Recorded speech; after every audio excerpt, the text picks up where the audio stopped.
Hello, everybody, and welcome back again to another edition of the Hometown Musician Spotlight. And we're coming to you from the Austin Community Tavern in Stager, Illinois. We're on April 12th. My guest will be opening up for Grindstone. I'm happy to bring in Mr. Kevin Friend. Hello, welcome doing?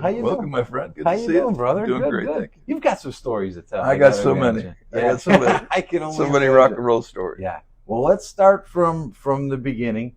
Where were you born? Where'd you grow up? And what schools did you I go was to? actually born in East Chicago, Indiana. Okay. My parents were in the steel mills. Mm-hmm. We moved to Calumet City. Mhm. I grew up in Cal City. Went to TF North. Yeah, that was the place to The be when you were Meteors. young. Yeah, if you moved up to Cal City, you were moving on up. Man. Yeah, it was a beautiful town, Yeah. beautiful city. Great place to grow up. Mm-hmm. I went to Shrum High School, Shrum Grade School. Went to TF North, of course, the Meteors. Woo! And yeah, man, that's how it all started. Yeah. How did you first end up? Were you listening to records at a young age? Yeah, of course. Yeah. I was, of course, the Beatles, of course, on Ed Sullivan. Mhm. That just turned my head around. I went, I need to do that. I was I was 6, Mhm. and from that point on, I asked for a guitar every year. From that point on, they finally got me a guitar. I think I was. I got a better story. Okay. In 4th grade, I had my first band. Okay, 4th grade. I bought a tambourine because I wanted to be Davy Jones. I'm not your stepping stone. I had my tambourine, but I didn't have a mic yet. Okay. But I was in a band, Yeah. and in 4th grade, Mrs. Farber at Shrum School, we played Stepping Stone. Yeah. And I was dancing. I didn't have a mic, but I didn't need one Didn't because need I one. had a voice. I said, I know how to sing. Yeah. So it just all started there, and just went on and on and on, always in a band, in a band, in a band. In freshman, went to TF North. When I was a freshman, we started a band, probably freshman, sophomore. I was in a band, but then we had a real band. It was called Seedy and the Snaz. Seedy and the Snaz is actually a lyric from a Mott the Hoople song. Seedy and the Snaz, it's from an old Mott the Hoople song. Mhm. I go, Seedy and the Snaz, it's perfect. I was both. I was seedy and snazzy. And we just, that was it. I said, that's it. I had the hair and the jacket and the whole 9 yards. Yeah. And we did Uriah Heep Yeah. And just everyone. And we played in bars. I was 15, 16, Yeah. playing in bars in Cal City, and that was it, man. That was the way to go. You mentioned Mott the Hoople. So for some reason, it's striking a chord. Did you actually share a bill with Mott the Hoople in one? We never did play with Oh, Mott the Hoople, okay. but they were huge. Ian Hunter is a tremendous songwriter. I love him. Rocks. In his own personal story, his songs were just amazing. I was a big Mott fan, big Bowie fan, big Aerosmith fan, big Blue Oyster Cult fan. Aerosmith, I saw them at the Parthenon. They were promoting "Get Your Wings," their second effort. Parthenon here in Hammond or where? In Hammond, Oh, yeah. shit. It was about 150 people. Get out of here. And I hadn't seen them before. I heard the record. Yeah. And the record, remember records? Oh yeah, I have a few. And came on, and here comes Steve Tyler, and I went, I got to do that. Yeah. I obviously got to do that. And then I was just a huge Aerosmith fan. Yeah. And then they were just struggling. Then their Toys in the Attic came out, and then from the first album is Dream On, which is in my acoustic set. Dream On, you're gonna Yes, get to hear it. Awesome. That was their first album, 72. It didn't become a big hit until Toys in the Attic came out. Yeah. Then they started promoting Dream On, and Dream On became, worldwide classic hit, and now it's still a big hit. So that was my big thing. Queen, Yeah. I loved early Queen. Yes. Early Queen. Yes. Then when it got to jazz, I wasn't really into it. But the first Queen, it was the same deal. I saw them at the Auditorium Theater, and Freddie Mercury. I mean, I was just, this is what I want to do the rest of my life. Yeah. So I did. Yeah. So if you between playing guitar and singing, do you have one that's closer to your heart? Is it the singing part or is it the guitar part? It's really both, because Yeah. songwriting Mm-hmm. is a gift, Mm-hmm. as like what anyone does. Yes. I'm no better than anyone else. It just so Yeah. happens I do that. I can't change an alternator on a 57 Chevy, Yes. but I can write a song about it. There's an alternator on a 57 Chevy. But I started writing songs. My very first song I wrote was in 8th grade. Mm-hmm. And I started writing songs. It just came into my head. And you're still writing right now. That's a big Still part writing. of what you're doing right now. That's what I'm doing now. We're going to jump right back. Yeah. At what point did you kind of branch out of Calumet City, end up meeting, your bandmates from Mammoth, and tell us a little bit about those days and what the climate was like around here, the rock and roll climate. Well, it was amazing. Yeah. Rock and roll and bands, live bands. It was every night. Yeah. All week. Mm-hmm. Every night, every venue had a rock band. Yeah. That was in the 70s. Mm-hmm. So I graduated high school. I don't remember how, but Mammoth was already a band. Okay. They were already together. Gary Flanagan, Steve Crabtree, the Droback brothers, and they needed a singer. And I said, I'll try it. And they were original band. And I said, great, I love that. Yeah. So I went there and I jammed with them, and we just started playing my songs. And the next thing you know, that's all we do. All we do is play my songs. Gary and I wrote everything after that. And so that was on the east side of Chicago. Greg Droback, rest his soul. Mm-hmm. His parents, Mm-hmm. they had Is that a sausage place or something? The Drobacks, no, they were in the auto parts business. Okay, all right. And they might eat sausage there. Yeah. But and we rehearsed in their basement on the east side, and Skyway Auto Parts. Yes, right. It was Skyway Auto Parts. Exactly. Now I know what you're talking about. Yep. That was them. And we jammed and we started. We got our first record deal, was called Kadirian Records. We was 76. Where I was 18, 17, 18. We got a record deal. And on Kadirian Records, I had a song called Sweet Janine and Susie. And it got a little bit of airplay, not much. Yeah. And we started developing Mammoth. Mm-hmm. Just started developing Mammoth. We had the keyboards and all that. And then Mammoth started transform into the real Mammoth, into the really good Mammoth. Yeah. And we got WKQX had a hometown album. Mm-hmm.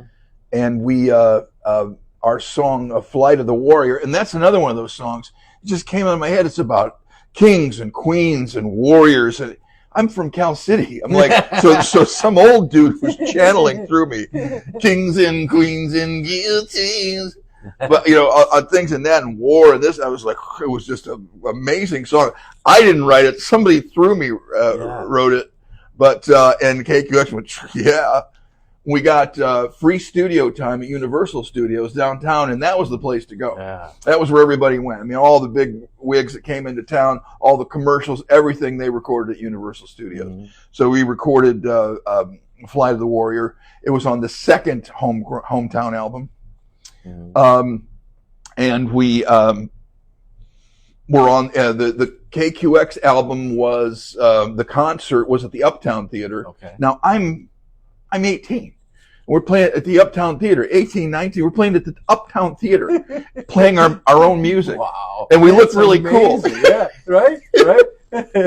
And so as that was going on, a friend of mine, Rob Vukolich, he did sound for the Aragon. Mm-hmm. And you remember the Hounds. Yes, for sure. Yeah, John Hunter and Johnny Horvath and everybody from the Hounds. They had a concert at the Aragon, and we opened for the Aragon. At the Aragon.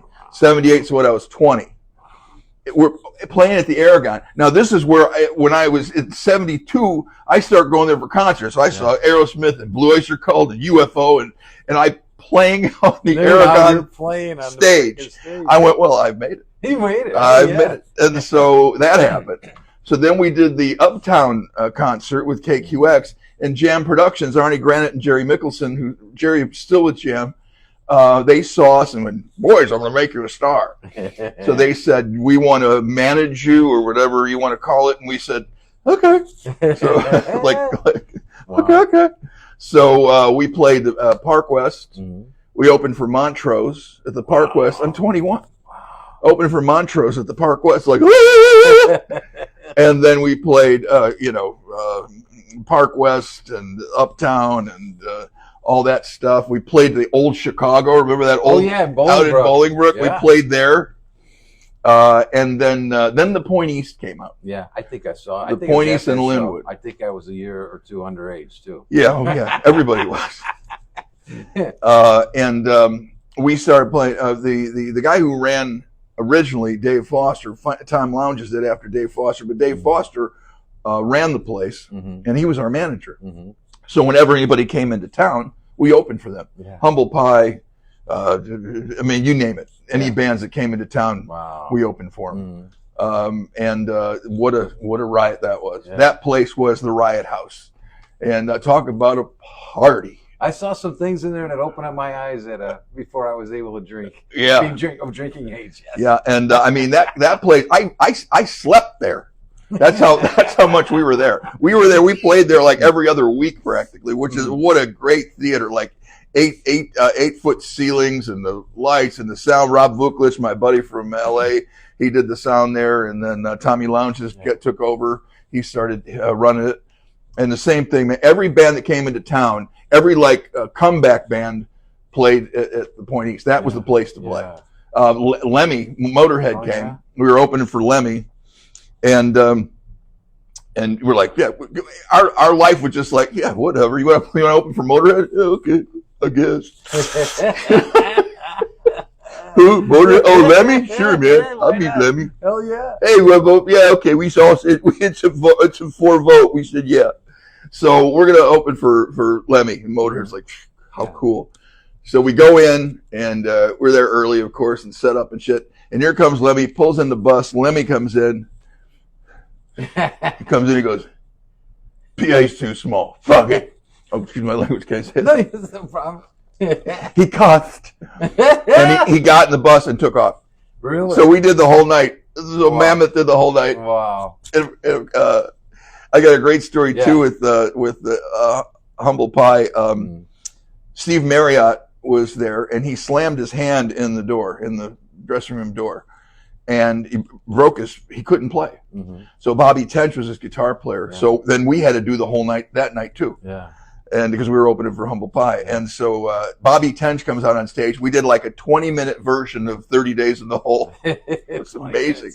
So that night we leave there, and me and Steve Marriott and my brother and my guitar tech, Sparky, we went to the hotel. I hit my mic. We went to the hotel, and we sat there all night partying, and it's 3 a.m.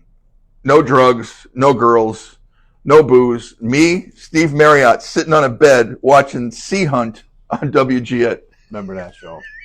Wow. And Steve Marriott says, "You really know how to party, don't you, mate?" You really know how to party. And he's like, "You look like Frampton, mate." I said, "Yeah, but do you feel like I do?" Yeah, so that was a great time. So all went down. We went on a tour with the Mammoths. We came back. We broke up. I had put a new band together. They're called Master. I had Dave Zale, bass player. He's a great friend. He's passed. A great bass player. He was with Passage. He was playing bass. Tony Rossi. I know a lot of you people around here know Tony Rossi. He's touring. He's constantly touring. He's just a road warrior. He's still touring. And Roland Quackenbush, my drummer now. With Master, and it was just going to be a killing band. Yeah. It's like, this is the band. No more Mammoth. Master. Gary went on and still did his Mammoth.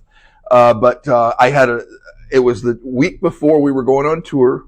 We're going on tour with Texas, and I had a motorcycle accident. And my best friend, Billy Kreger, he was the light man. He was coming with us. He's on the back of my bike. We're going down the street, not being crazy or drunk or nothing. Yeah. And some guy on the side street smashes us. Billy died. I was in a coma for 3 weeks. Needless to say, we didn't go on tour, and that just wrecked everything. Yeah. And did that have any lasting effects on your career, that accident?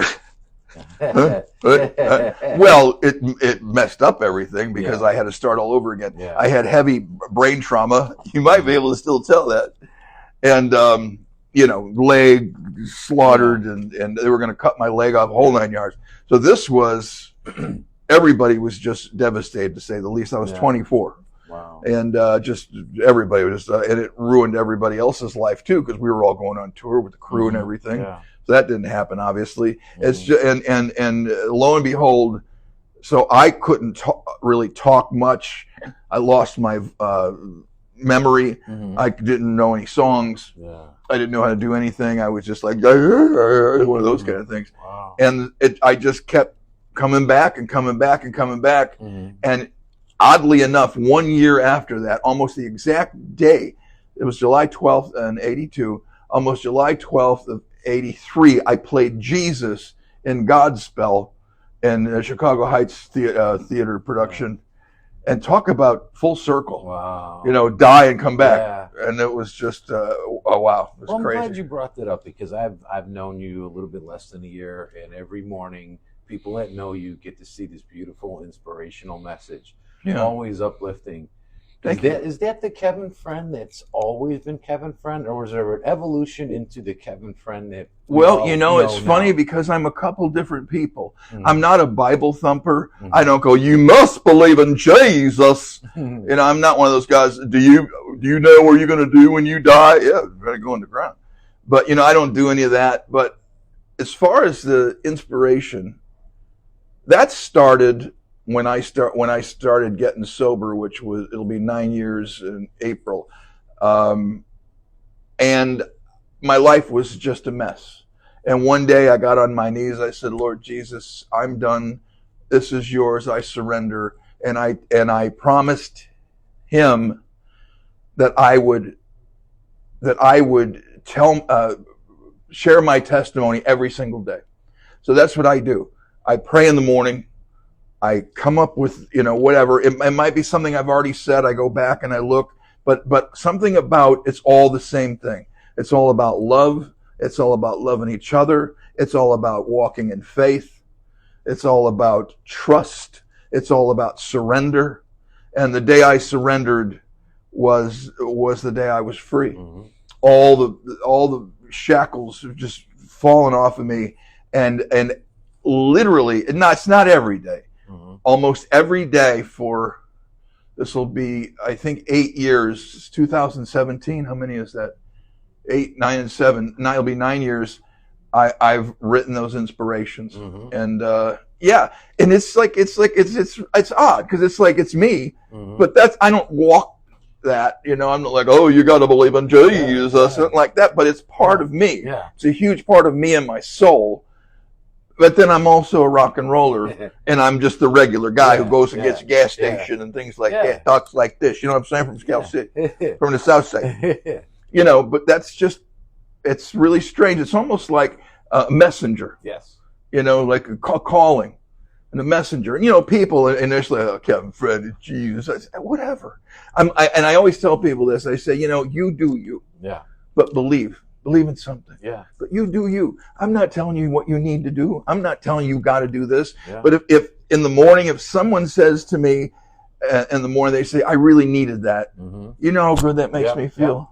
And I always say, thank the Lord Jesus for it, because he said that through me. You know what I mean? I enjoy the messages. I look forward to them. They're positive. They're inspiring, and I'm sure a lot of people feel the same way. Yeah, it's a big part of my life. Spiritual connection is a very big part of my life, and always will be. Yeah. And talk about saving my life. Yes. Because I went down the wrong road. Drunk and this and that, and it was no place to live, no way to live. Yeah. I was homeless. I lived in a homeless shelter for 6 months. So I was. I mean, talk about rock bottom. Yeah. I mean, I own it. Rock Bottom has a basement, and I was in the basement of Rock Bottom, sleeping on the floor. And man, and it was a turnaround. Yeah. And Broward Outreach Center down in Hollywood, Florida, they saved my life.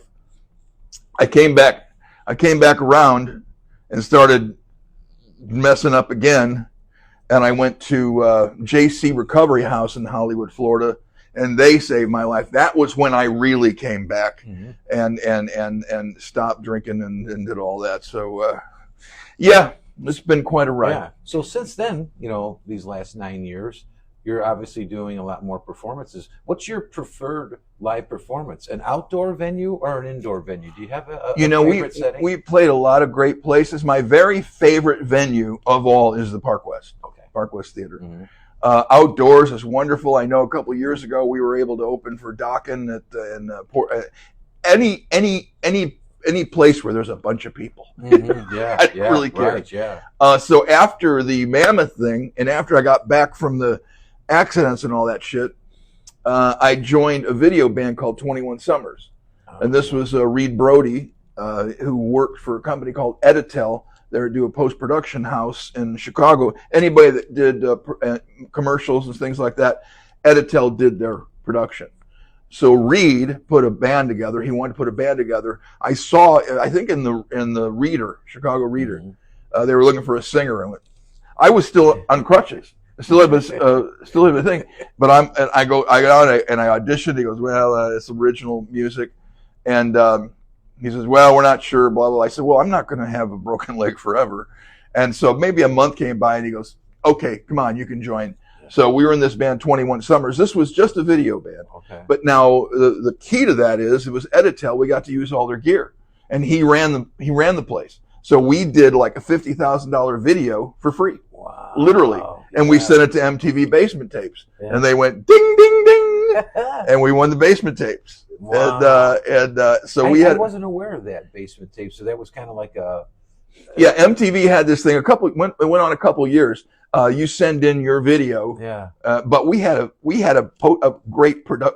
Yeah. We had literally like a $50,000 video that we sent in. Everybody else got their camcorder, VCR. The camcorder. But I mean, you couldn't beat it, and they couldn't, and so that was so great. Yes, but there was never a band. We never even played a show. But we had like 5 videos on MTV. Wow. Crazy. And not even a band. Then 2020 came together. And here in Indiana, and I ran into Bobby and Jimmy and Roland, and we all got together, and they were in different bands. I said, guys, come on with me. Let's do it. And that was 84. That was 42 years ago. And we're still alive, and we're still playing music. Not many times, but we'll do a couple shows a year. And that was just, that was it, man. That was the, we were on MTV. We were on the Basement Tapes for 2022, and we didn't win, but we were on our video, and Reed produced it for us. Yeah, man, and just song after song after song as they just start coming in, and I just constantly write these songs. We got some great songs, man, after all these years. That song "Love Is a Hurtin' Thing," that was the video that was on there, and now at 103.9 they still play our song "On the Door." Okay. They still play 2020 song, which is great. And Jack Adams, who was in Monkey Cocktail, they play his song "Price on My Head," which is I wrote that song. Is that and they right? play that, so I've got two songs on 103.9. Hey. I love 103.9. They are the 103.9 station in the country. X Rock. I'm telling you, You need to follow X Rock. Mike Summers, Mike Bonaventura, They're the best. Bonaventura, the program director. Great station. Yes, no doubt about it. So that's that, and so from that point on, I left music. I at the end of the 80s, I cut my hair off. I got married. We moved to Oak Brook Terrace, and then I got into politics. Did you? I was the hotel commissioner of Oak Brook Terrace. Then I was the liquor commissioner.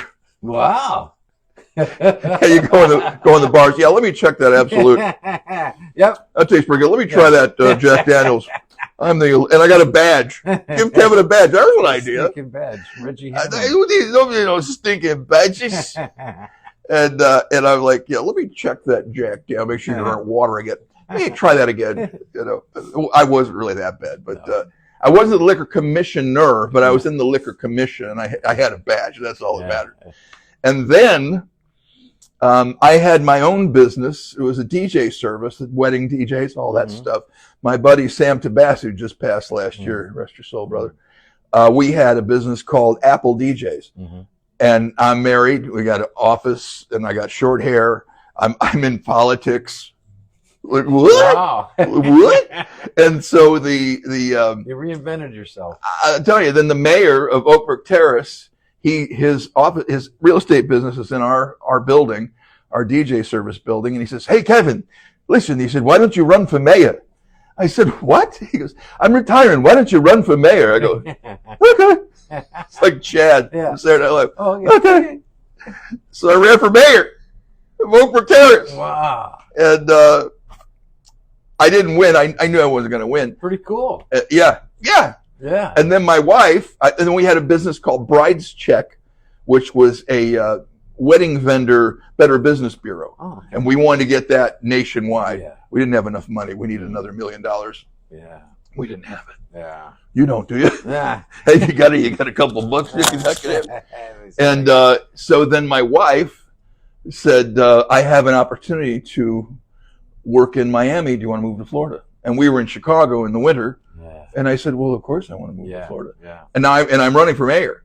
So, and the commissioners are, "Well, Kevin, you're the hotel commissioner and you're this." And I said, "Guys, I love you. I don't love you that much." Yeah. We moved to Florida, and that's when I just started drinking and spiral, blah, blah, blah, blah. But, it's been quite a ride. I was in Florida for 20 years, not really doing music at all. Oh, no. Okay. And then I said, "You know what? I don't like this. Yeah. I want to get back into it." Yeah. And so my mom's here. She's in Huntley. She's 90. Hi, Mom. I love the pictures of Hey, you and your Suze. mom. Yes, right? Yeah. Beautiful girl. She's a spark plug. She's amazing. She was in the hospital yesterday. She's back home today. And I thought, well, I'm going to go back home. I'm going to spend my mom's last years of her life. 2020 still here. Yeah. We're still alive. The key to a reunion is that people are still alive. Yes. So that's really the one key. of the requirements. I tell you, is what you need to do. You got to stay alive. Yeah. So we did, and we're still here. We're still playing. It's just amazing. And those guys are out doing their thing and stuff, but it's okay. So then I came back, and I still writing, and I still want to do stuff, and I still want to play. It's just itching it.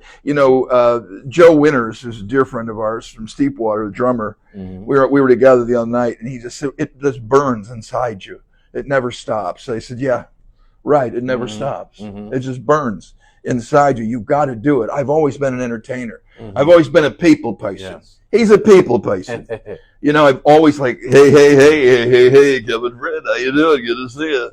I've always been that guy, and I like that guy. Yeah. And that's what helped me in politics too. Yeah. Because I was full of shit. Yeah. You're full of shit, you can be in politics. Pretty good. Yeah. Everybody that's in politics is full of shit. It'll help, but don't hurt. No. And so it's constantly, I want to be out. I want to be with people. I want to throw out my energy and feel their energy, and being on stage is the greatest thing in the world. Yeah. There's nothing in the world that's like being on stage. We opened for Nazareth at the Civic Center in 1988. It was the greatest. I mean, we already did Montrose and Humble Pie and all that shit, but this was different. This was 2020, and we opened for Nazareth at the Civic Center, which is another place I always went for concerts. I'm like, all right, this is cool. That was really a great thing. So we did a bunch of shows, and we played and played and played and played. Then I switched and got to be that guy, and now I'm back here doing this guy again. And so now I'm doing a solo thing because 2020, we don't really have the time, and they don't have the wherewithal. Jimmy's with Nate Venturelli. He's playing bass for him, and he's got 100 shows a year. Bobby's with Grindstone. Don't forget Grindstone, April 12th here at Community Austin. Yeah, April 12th, Kevin Friend, Grindstone right here at an event that I'm promoting. That's a Sunday. You can't beat a Sunday afternoon at Austin. $10. Come on. It's $10, and trust me, you're going to see a lot of great musicians and have some fun. Yeah, I'm going to make sure you have a great Tell us about time. This coming Saturday. So this Saturday we've got Rock the Legion. It's DeMott, Indiana. My friend Luke Carver, Mel C musical. Remember him in Hammond? He's promoting this show. And we've got not Grindstone. We've got Cross Threads, Donnie Mazanin and Giordano and Jimmy and those guys. Cross Threads, White Summer, which is two of the same guys there, and Randy Barron from Kickin' Jimmy and from Crew U and all that stuff. So it's going to be a fun show. It's a benefit to help the Legion, help the veterans. And I think it starts at 6 o'clock, and it's just going to be a hoot. That is in DeMott. DeMott, DeMott, yes. Way out that way. Yeah. I live by the airport now, so DeMott's like, where? DeMott. That's going to be a little bit of a haul. Yeah, it is a haul. It's a haul coming down here, but I do because I just love it. It's going to be a great show Saturday night. It's 28th at 6 o'clock. Can you give a sneak peek without revealing the whole set list of what we might be able to hear on any one of those shows from you solo? Yeah. All right. So I'm gonna do like 9 cover songs and 6 originals because no one cares about original songs. They want to hear songs they heard before. So what I'm gonna do for sure is.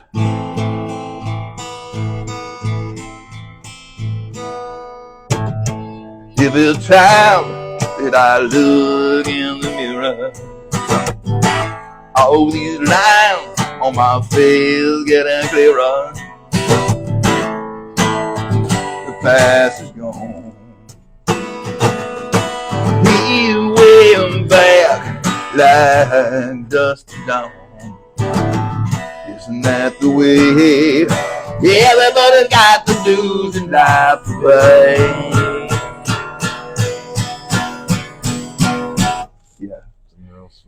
Yeah, and then at the end, you got to go, dream on, dream on, dream on, dream on till you see you got to. Yeah, that.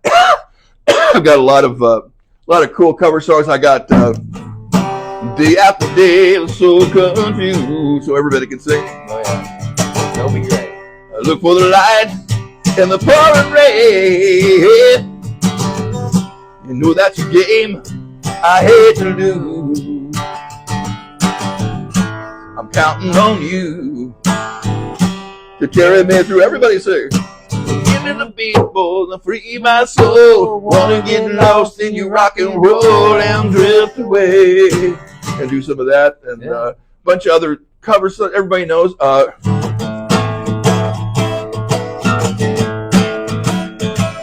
When I'm thinking about a fortune, another side of the street on the blue. Moody Blues? Yeah, Moody Blues. Fucking cool. Can't wait. Honestly, can't wait to check that out. So, Kev, how can people stay up with all your doings, all your new music? Kev, I know what Kevin Friend Music. KevinFriendMusic.com. Now, I put this site out. There's 8 original songs. Mm-hmm. That's not what I do live. What I do live is fun and exciting. It's not just ballads and broken heart songs because, songwriters, our life is to have broken hearts so we can write songs about it so other people can cry, so they can feel bad too. But it's, you can come there, do your email in there, and it comes to my thing, and then my shows, I'll send you where I'm going to be and all that stuff. Plan on doing a lot of shows this year, a lot of solo shows. We're going to do a couple 2020 shows, which I love so much.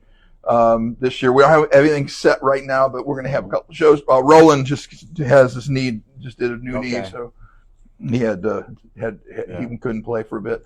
But I'm probably doing a lot of shows and festivals. It's festival scene in Chicago. Yeah. Every city has a festival. Yeah. So I want to be out there. I want to play. I want to What's one of the craziest fan interactions, whether it be on stage or off stage? I know there's probably many, but is there any one that really is kind of funny that you can kind of tell? Fan interaction, let's say. Not well in the old days. Yeah. We used to have sex in the bathroom. See, there we go. Right. that's what I was looking for. Yeah, right? Things like that. But really, the fun. So that Motley Crue movie was true, right? Yeah. Oh yeah, big time. But my favorite story, of course, was with that Steve Marriott story. Yeah. That's my very favorite rock and roll story. Yeah. I have another great story. I lived in L.A. in '88 at the Rainbow, and here comes David Lee Roth. Mm-hmm. Well, I moved to L.A. again. I did that another time after that, and I was with this girl who she was out there to be a singer. She ended up being a mud wrestler, which happens in LA a lot. I was a mud wrestler too for about 3 weeks. I stopped. I thought I can't do this. Spar with her to get her better, right? So we go into the Rainbow, and here's David Lee Roth being the biggest ass, because that's what he was. Yeah. He was just an ass. Oh, Yeah. excuse my language. And so he takes this girl I'm with into the kitchen, and we were in her car. I just moved there. Yeah. I don't even know where she lives, and I'm staying with her. Yeah.